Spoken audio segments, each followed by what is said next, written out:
Friends, आज हम discuss करेंगे appointment and powers of liquidator. अभी तक हमने किया है कि लिक्विडेटर होता कौन है। अब हम इस टॉपिक में करेंगे उसको अपॉइंट कौन करता है और उसके पास क्या क्या पावर्स हैं। तो आइए जानते हैं। सबसे पहले लिक्विडेटर की जो अपॉइंटमेंट है वो किस तरीके से की जाती है। जैसे ही कोर्ट के पास एक एप्लीकेशन आती है कि जो इस कंपनी को लिक्विडेट करने की ज़रूरत है और कोर्ट को अगर लगता है कि हाँ कंपनी को वाइंड अप कर देना चाहिए, तो उस टाइम पे कोर्ट क्या करती है, एक प्रोविजनल लिक्विडेटर जो है वो अपॉइंट करती है। प्रोविजनल लिक्विडेटर का सेम काम होता है जो ऑफिशियल लिक्विडेटर का होता है, यानी एसेट्स को सेल ऑफ करना और बेसिकली लाइबिलिटीज़ को पे ऑफ करना। सारा जो ताम झाम वाइंडिंग अप के टाइम पे करा जाएगा वो लिक्विडेटर के द्वारा ही करा जाएगा। तो कोर्ट अपॉइंट करती है ऑफिशियल लिक्विडेटर को, या फिर हम कह सकते हैं कि जब तक वाइंडिंग अप का ऑर्डर पास नहीं हुआ तो प्रोविजनल लिक्विडेटर, और जैसे ही पास हो गया कोर्ट के थ्रू एक रेजोल्यूशन, एक नोटिस कि अब कंपनी को लिक्विडेट किया जाएगा, तो उस टाइम पे इस प्रोविजनल लिक्विडेटर को कह देते हैं हम ऑफिशियल लिक्विडेटर। इसके जो टर्म्स एंड कंडीशंस होंगी अपॉइंटमेंट की, या फिर कितनी सैलरी मिलेगी, वो डिपेंड करेगा कोर्ट के ऊपर, और किस बेसिस पे कितना काम लिक्विडेटर को करना है, लिक्विडेटर की क्वालिफिकेशन क्या है, कंपनी का साइज़ क्या है, ये सारी चीज़ों को देखते हुए ये अपॉइंटमेंट जो है लिक्विडेटर की जाती है। नेक्स्ट है पावर्स ऑफ लिक्विडेटर। अब लिक्विडेटर के पास क्या क्या ज़रूरतें हैं। तो अगर जो हम बात करें कंपनीज एक्ट की, लिक्विडेटर को कोर्ट से पूछने की ज़रूरत नहीं है ये काम करने के लिए। सबसे पहला, to carry on the business of the company. तो अगर बेनिफिट के लिए, कंपनी के बेनिफिट के लिए कोई बिजनेस को कैरी ऑन करना है, एग्जीक्यूट करना है, तो वो लिक्विडेटर कर सकता है। और भी जितने भी काम हैं उसको एग्जीक्यूट करना कंपनी के नाम पे या कंपनी के बिहाफ पे, वो भी लिक्विडेटर करेगा।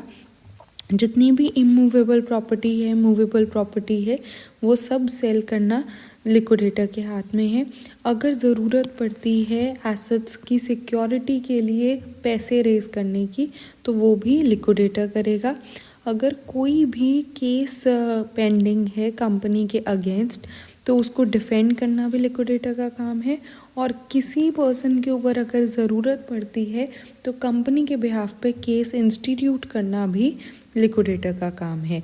इसके अलावा क्रेडिटर्स, एम्प्लॉयज़ या और कोई क्लेम करता है अगर कंपनी के ऊपर, तो उसके क्लेम को सेटल करता है लिक्विडेटर। जितने भी रिकॉर्ड्स हैं, रिटर्न्स हैं कंपनी के, वो भी लिक्विडेटर इंस्पेक्ट करता है, और ये भी देखता है कि किसी तरीके की फ्रॉडुलेंट प्रेफरेंसेस अगर अभी तक दी जा रही थी तो उसको रोका जा सके। लेकिन कुछ पार्ट्स ऐसी हैं लिक्विडेटर की जो कि कोर्ट से अप्रूवल लेने के बाद लिक्विडेटर कर सकता है। जैसे कि अगर लिक्विडेटर कंपनी सेक्रेटरी या फिर चार्टर्ड अकाउंटेंट एक से ज़्यादा अपॉइंट करना चाहता है अपनी असिस्टेंट्स के लिए, तो वो कर सकता है, लेकिन उसके लिए उसको कोर्ट की अप्रूवल की ज़रूरत होगी। दूसरा, अगर कोई ऐसी प्रॉपर्टी है कंपनी की जो लाइबिलिटी बनती जा रही है, हालांकि पहले वो एसेट था, लेकिन वो अब जो है उस एसेट से कुछ पैसा नहीं आ रहा है, वो लाइबिलिटी है, उसको हम कहते हैं ऑनरस प्रॉपर्टी। तो वो प्रॉपर्टी को डिस्क्लेम करना भी अब जो है लिक्विडेटर का काम होता है, लेकिन उसके लिए उसको ट्रिब्यूनल की अप्रूवल की ज़रूरत है, क्योंकि हम एसेट से उसको लाइबिलिटी की तरफ लेके आ रहे हैं।